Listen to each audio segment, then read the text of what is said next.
Hey folks, it's Jang here from UltimateRC.com with my very first drive of the Redcat Racing Sandstorm. It's the 1/10 scale brushed RTR that I unboxed before this video. If you want to see what this thing looks like and see a little more of the details about it, you can Google it or check out that first look and unboxing video.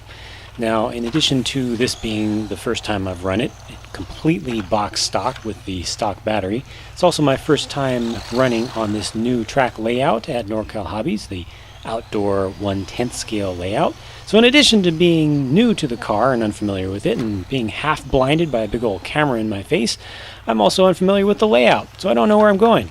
All that aside, I was expecting this car to suck massively, and I'm actually very surprised by how lively it is for being a brushed RTR with a really crappy battery. It actually, it's actually okay to drive. Now this surface right here is fresh and well compacted. It's pretty well swept, and it's also well sugared. So you really can't tell what type of traction the stock tires have here, because this surface probably has more traction than many asphalt surfaces. Steering is very responsive, probably too much so. I wish that there was some expo that I could turn up on this thing to make it a little bit gentler around the center point. It feels like it has a lot of weight on the front. That has nothing to do with the flight attitude in the air. The weight balance doesn't really change the flight attitude of any RC vehicle appreciably.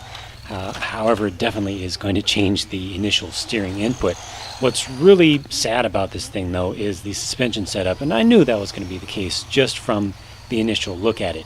There's practically no damping in the shocks at all, and so that's definitely going to need to be fixed up next. And I also want to see what the real potential of the system is with the stock motor. The temperatures were respectable, still within a reasonable range, so I want to see what this will do on just a mild LiPo battery pack. I'm not going to gear it up. I'm not going to try to run it too hard. They say in the instructions, don't run it on LiPo, don't run it on anything above a nickel metal hydride pack. Nowadays, it's hard to even get a nickel metal hydride pack. There's so many LiPos out there. A vehicle on the market today needs to be able to run a LiPo, so I'm going to run a LiPo, see how it does, and I'm also going to try out something to try to get some damping action out of those shocks so we can really see how this thing handles. But so far so good for an initial impression. Very first time driving it with a crappy battery. Not as bad as I expected it to be, but we'll see.